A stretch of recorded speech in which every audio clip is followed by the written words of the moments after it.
Hey everyone, I wanted to take the opportunity to talk just a little bit about harvesting burdock while I am out here doing it. It is mid-May here in Baltimore, Maryland, which is the mid-Atlantic Piedmont region, and it's a great time for digging burdock roots. Burdock is a plant that actually has a large harvesting season. It's not like it only has like 1 month. It's kind of like all throughout the year you can find young ones to harvest. So it's wildly abundant throughout this whole region. Grows in disturbed areas like edges between forests and fields, vacant lots even if you're in an urban area. Any place where the soil gets disturbed regularly, farms. So let's take a look. I'm going to turn the camera around. Now here's some very typical burdock. You can see relative to the size of my foot how big it is. And there is a good bit of burdock growing around here. You tend to find it kind of growing in clumps, a lot of it together. So burdock, honestly, when I first got to the mid-Atlantic region, I believed that all the burdock here was Arctium minus, which is the lesser burdock. But over the years, I don't know, I kind of feel like there's both greater and lesser burdock here, Arctium minus and Arctium lappa. Honestly, it doesn't make a difference. The plant is nearly identical either way. It's just that one gets quite a bit larger than the other one. So we have here a basal rosette, meaning that all the leaves are coming out of a single base at the plant here, radiating out. It's spring, still mid-spring, so these plants haven't started to shoot up their stalks yet, which they will in the summer. Shoot up a very tall stalk that could be as tall as I am, that will flower these purple thistle-looking flowers and create seed pods. But right now, when the plants are low, meaning in their basal rosette form, is the time to harvest them. They have crinkly edges of the leaves. Crinkly, we call that margins. The edges of the leaves are these crinkly margins. They are quite fuzzy. The bottoms of the leaves here have this white fuzz on them. That's very typical of burdock. Quite soft, and that same white fuzz will be along the leaf stems as well. It's kind of a soft, fuzzy white texture. Often there'll be these purplish, pinkish stripes along them. So here's the thing. Honestly, I think people usually see a burdock this size and think, oh great, I'm gonna dig up the root. And this is my little tip. It's just to say, no, don't even bother, don't try. On plants this big, burdock roots are some of the hardest roots to dig. I don't harvest them that much just because they're so labor intensive to harvest, even though they're so abundant. So here's a typical size relative to my foot. I'm not going for those. You can dig and dig and dig and dig and dig. Most of the time you're going to break the root before you even get a third of it. Very difficult to dig ones these size. So here's my little tip. Is it honestly to resist the urge to go for the big ones, even these medium-sized ones, and just honestly look around for the littles, the little tiny ones. You're gonna think, oh come on, like really, I'm gonna dig that, there's gonna be no root in there. Here's the size of the base of this plant. These are the ones that I go for because they're actually much more reasonable to dig. They're easier to dig out. I use a digging stick, just like this, and sort of stick the digging stick in a few inches in front of the plant and to the side of the root. Stick my digging stick in the ground and then teeter-totter it and wiggle the root out of the ground. It's going to be a much smaller root, but here's the thing. You're going to get most of the roots going to come out relatively easily, and you can just go keep harvesting like little one. Another little one, another littleish one, and get 3 or 4 of them in the time that it would take you to fail trying to dig one large root and curse the whole time. So here are some little littles that I just dug before this video. And you can see, like, this root, it's not huge, but that's nice for a wild burdock root. And all this is going to be tender. And this was not hard to dig. You know, it took like less than a minute. This root, it was actually amazing that it actually pulled out. I dug down maybe this deep and actually just yanked. When you yank on a burdock root, they almost always break. They love to break, and it just popped right out of the ground. So that's a lot of burdock root to dig quite easily, right? Most people dig a large hole on one side of the burdock plant, like dig way, way, way down to the side, you know, a foot down or two. Then from inside the hole, kind of reach and grab the root and pull it sideways into the hole, up and out. So that's the way you'd harvest the bigger, larger roots. And that takes a shovel and a good bit of time. So I do encourage you, go for the wee, wee little ones. That's really what I do. It's so much more easeful. And you get some beautiful, nutritious, rich food that way. So there's my tip. Bye-bye. Hey everyone, I am back in the kitchen at the apothecary, and I thought I would show you a very simply how to cook wild burdock roots, simply because I feel like this plant can be a little confusing for folks cooking it. Okay, now burdock roots, wild burdock roots of either Arctium minus or Arctium lappa, throughout the mid-Atlantic here and Midwest, they're very common, very abundant, very well-known wild foods. Mainly just the root of the plant. I don't personally eat the leaves or leaf stems. Some people do eat the leaf stems or inner stalks. For now, I'm just talking about the roots. It was very abundant and widely written about. So do read about this plant. Samuel Thayer writes extensively about burdock in his books. It's either Nature's Garden or Nature's Garden or Forager's Harvest. Euell Gibbons writes extensively about burdock. This is very common, widely known plant. But just very simply, I'm going to show you how I prepare it in the kitchen. So here are some lovely wild burdock roots. These are the same ones that I just dug today in the earlier video, and dug them very, very easily. In fact, this was from a larger plant, and I, got nothing. And these were all from small plants that I dug up very relatively easily for burdock. So I have washed these, scrubbed them with my fingers as well as I could. So this is what burdock roots, they look gnarly and brown. That's normal. That's just their look. They're not going to come out white. They have a brown skin on them.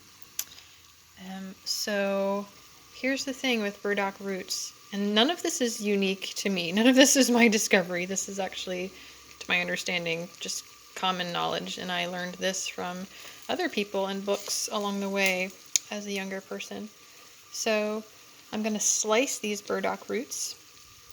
Typically burdock roots are the most tender along the bottom, and they get tougher towards the top of the root, which means when you're digging burdock roots, right, and you only are able to break off the top portion of the root here, and the rest gets stuck in the soil, you're like, oh gosh darn, you only get the tough part, and you lost all the tender parts of the plant. So that's why this plant can be very frustrating to dig and very difficult.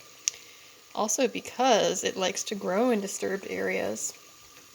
It will very willingly grow in the toughest, hardest, most gravel-filled, clayey, dry soils that are so hard and pretty much impossible to dig through. Burdock will punch its roots through those soils and thrive happily. But we as humans are like, oh gosh darn it, like there's no way I'm gonna get those roots.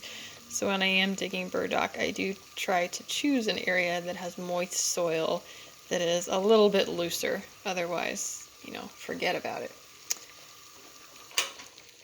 So yeah, I am going to slice these, and then I'm going to show you how I cook them, which is simply that I can't just throw them right in a pan and stir fry them with oil, they typically don't get tender that way. So you need to use water to some extent to like steam them pretty vigorously before stir frying them. That's just what gets them tender. They're a very meaty, dense, meaty, hearty tasting root. They don't ever get mushy, but still they should be tender. So that's what we're going to do. So here you can see I've started slicing this larger root. This was part of this root. And I like to slice it thin and at an angle. So that's what I'm doing here, where I'm just sort of slicing it about that thickness. And you will notice whether I'm in the larger, thicker top part of the root or the bottom of the root. Often when you slice through burdock, it has this brownish ring inside the root. And you might think, oh gosh, is this root rotten? Has it gone bad? No, it has not. That's just what burdock looks like. Pretty much all the wild burdock I ever dig, that's just totally normal. So that's a totally normal look. And I'm just going to keep slicing it. I'm going to slice it all that way. So it's, yeah, about like that. Okay, so I'm on to cutting what seems like the third root right now. And I just wanted to show you some natural variation. So you see I'm cutting this root, and there's none of that brown ring on the inside of it. It's actually a much whiter, creamier looking root. So either one is normal. And you can see the ones that I've already sliced that had brownishness in the core. Once I have sliced them, they start to oxidize very quickly and start to turn even darker in color. And that's totally normal. To me, that's just normal burdock, at least in this part of the country. So, you know, whether it's creamy and white like that, or whether it's more like this, totally normal, all good stuff. And I'm going to keep chopping. Okay, so here's my nice portion of cut burdock roots, and this is actually a really nice portion. This is quite a large portion. Excuse me. So that's very exciting. This is very lovely. And I have to tell you that burdock root is one of my favorite vegetables of all time. And I haven't had it in quite a while, so I'm very excited about this. So what I'm going to do, it depends what kind of pan you have. I'm not going to put it in the cast iron. I'm going to put it in some little pan or pot where I can steam water. I don't know. I just don't like to put tons of water in the cast iron so I can avoid it because it makes them get sticky.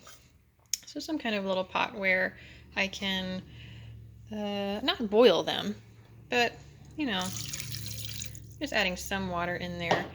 And I'm just going to get them cooking pretty vigorously in the water.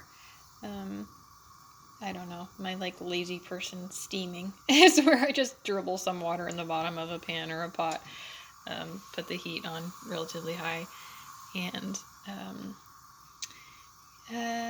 cook them kind of until, you know, for 5 or 10 minutes until the water essentially kind of cooks away and the roots will have gotten more tender through that steaming. Burdock roots, they're kind of tough. You know, they have a woody texture to them. Very, like I said, very meaty, woody texture. So that steaming really makes them tender. Then I'll, you know, throw them in my pan and stir fry them. I'm just going to do them alone so you can see, but of course you could add plenty of other plants or whatever you want to your stir fry. Okay, here we go. So here's just, you know, what I'm doing, letting the water boil. I probably didn't need to add that much water, but hey, you know, filming and cooking at the same time, give me a break. So, you know, I'm just going to let these kind of steam / boil, whatever, probably for, I don't know, probably a good 10 minutes. We'll see if I can get most of the water to cook off by then, and then we'll see what they look like. Ah, they smell so good. So now what I've done is just turn down the heat and put a lid on it, because there's only a small bit of water in there now, just to let them more slowly steam. and overall, like, this whole steaming process, I mean, maybe 10 minutes, I guess. I don't really time. But until, you bite into one until it, tastes tender. So we'll keep going. Okay, so now the burdock has maybe been steaming hard for about 10 minutes, like I said. And what I do is I just sort of take one root, take a bite out of it, and I should be able to chew it, take a bite and chew. Now, depending on if this piece of root was from the top, thick part of the plant, or the bottom, it will be more tender or more tough. But in general, I should be able to bite through it, chew it. Even when burdock is fully cooked, I find, in all my experience in life, it's still very firm. Like, it has a very woody, meaty texture. It's never going to get soft and creamy. So I call this good. So yeah, then I'm just I got a hot skillet ready to go.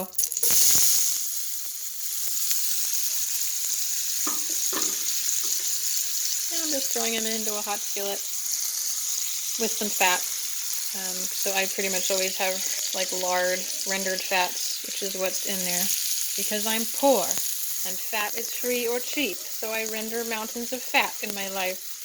And I cook with an enormous amount of fat because I eat an absolutely ungodly enormous amount of fat. So you don't have to do that. You can go much lighter on it. And you don't even have to stir fry them. You could just keep them steamed like that and eat them any way you want. But I'm going to stir fry them in some oil.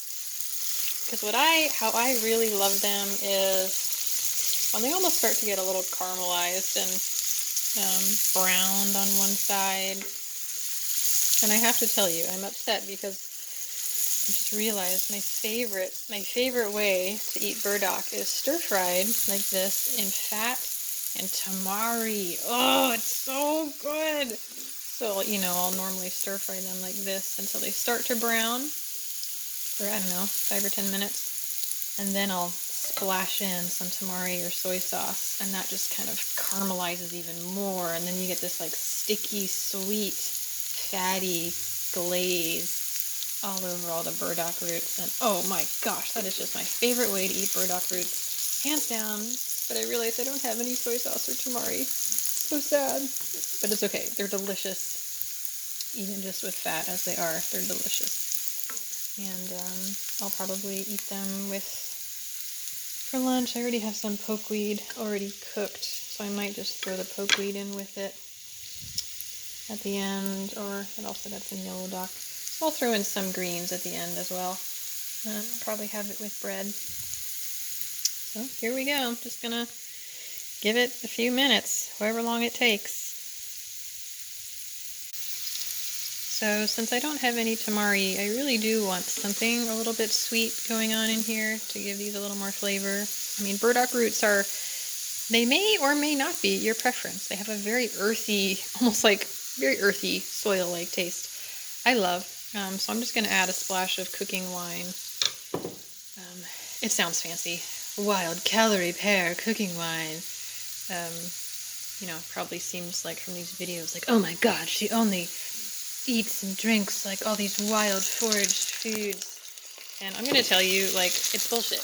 I mean, like, I make a lot of wine, backing up, just simple country sugar wines from all sorts of herbs and fruits. And I'm always experimenting with new ones. So last year was the first year I just decided, you know what, I've never tried to make wine out of calorie pear fruits. They're one of my favorite wild fruits. I love eating them kind of in a raw jam-like way. And they have such a high sugar content. I was like, oh my god, they might make the best wine ever. And the wine totally failed. It totally went funky. So to me, whenever I'm making a wine and it goes off, where it kind of gets air in the container or just gets that like musky or vinegary flavor, I just save it as a cooking wine, and then I'm like, okay, fine, I'll just use it in cooking, and it'll be great in cooking. So that's just my life. It's certainly not like, oh, I'm specifically making these fancy vinegars or fancy cooking wines. I do make vinegars. I'm a bit obsessed with vinegars. But yeah, I just think that's gonna like help do that caramelizing thing, like create some sugars happening. I mean, already the smell is so good now with the wine cooking in there. Yeah, and we're pretty much nearly done. I'm just gonna keep kind of stir frying them, glazing them until all the liquid's gone, and then they'll be done. I'll show you what they look like. Okay, and there's my finished burdock roots. You know, I just threw in the pokeweed greens in there with some more of the cooking wine and lard. They look pretty good. Browned nicely. I mean, honestly, you can even brown them a lot more and get like more of a sticky glaze on them, which is what I love. Normally, I like burdock roots better with like nettles or some darker greens, but pokeweed is just what I picked today, so that's how it's gonna be. So I'm probably gonna like pile this on top of a thick piece of bread and eat it that way. And I probably won't even be able to eat all of these burdock roots in one meal. It's a lot for me for one meal because they're so filling and meaty. So I'll probably have them again for dinner. Oh, so good. I cannot wait to eat this burdock. One of my favorites. Try it now. Oh, the wine really made it happen. Yeah, meaty, meaty. Yeah, definitely don't be expecting a potato. Absolutely delicious. Bye-bye. Okay, so there it is. There's my little 4 o'clock snack. Sometimes I feel like I eat like 4 or 5 meals a day. Yep, here we go. Just gonna pile it on my bread. And I'm hungry, so I'm gonna go eat. Bye-bye, guys. Hi, guys. I hope this video was helpful. Sorry, it's so good. Oh, I like this plate of food. So yeah, this is just, you know, this was me talking about a very common, widely known wild edible plant in this region. And the whole point of this really was just to show you kind of a more intimate view of like, how am I actually interacting with these plants on a day-to-day basis? There's been some requests for more like cooking videos, or just insider views of like, how am I actually cutting a thing and digging it? But I do think that's valuable. And like everything I did today, like I wasn't even planning on making videos today. So like none of this was staged for you all.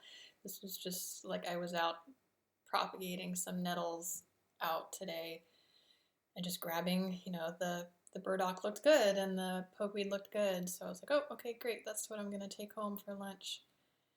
So this is what I would have been snacking on anyway. So nothing in here is unusual from just like kind of a typical day of throwing together food. I do not consider myself a cook. I never have. I mean, I cook a lot because I cook all my own food. But I like don't do recipes and I don't do fancy meals at all. I always wish someone else could come make me my food. Because I pretty much just like throw things in cast iron pans with fat. Like, with a big spoonful of fat and throw some salt on it and eat it. I'm pretty easy to please in terms of vegetables. Like, you know, to cook things, I just kind of get them hot and put some fat on them and I'm happy. I don't know, just the taste of the vegetables is usually enough for me. So this will not inspire true cooks, but this is just to show you the basics, and then you can, you know, take this wherever. So all throughout the year, all throughout the warm season, you can find burdock, those basal rosettes, growing. In the wintertime, burdock leaves completely die back, so you really can't find it to dig it in the wintertime. But starting in the spring, the leaves leaf back out again, and you can find small-sized basal rosettes of burdock pretty much throughout the whole warm season here, which is interesting. In the summer, A lot of the big-sized basal rosettes will start to send up their stalk. So they're no good for digging the roots at that point. Anytime any plant is sending up a stalk, that means its root is no longer tender. It's no longer food-like. It's gotten very tough at that point. But even when some of the larger burdocks are making their stalks or flowering in the summertime, often you still can find small basal rosettes that don't have stalks, kind of in the shade. If you just look around, usually you'll be able to find them. So yeah, it's a very abundant, very common, very accessible wild plant food, at least here in the mid-Atlantic. Not as much in the southeast, like in Georgia and stuff like that. It's less common. I just don't see it as much. And then up here in the mid-Atlantic, it's just one of the dominant faces of the plants here, kind of like wineberry, just these plants that just epitomize the mid-Atlantic to me. So thanks for watching. You can feel free to let me know your questions in the comments below. If you don't already know, you can support these videos by becoming a patron on Patreon. So I'm putting out a few free videos every month available to everyone. If you're enjoying these videos and you just want to support me making them happen, which is a lot of work, it's often a whole day's work for me just to put together one video, you can head on over to my Patreon page, which is patreon.com/stormsofdaylight. And there's another option there to become a higher tier patron and get some extra videos every month if these are the kind of thing that you're benefiting from and that you enjoy. So I'm gonna go outside and finish eating my lunch. Bye bye, guys.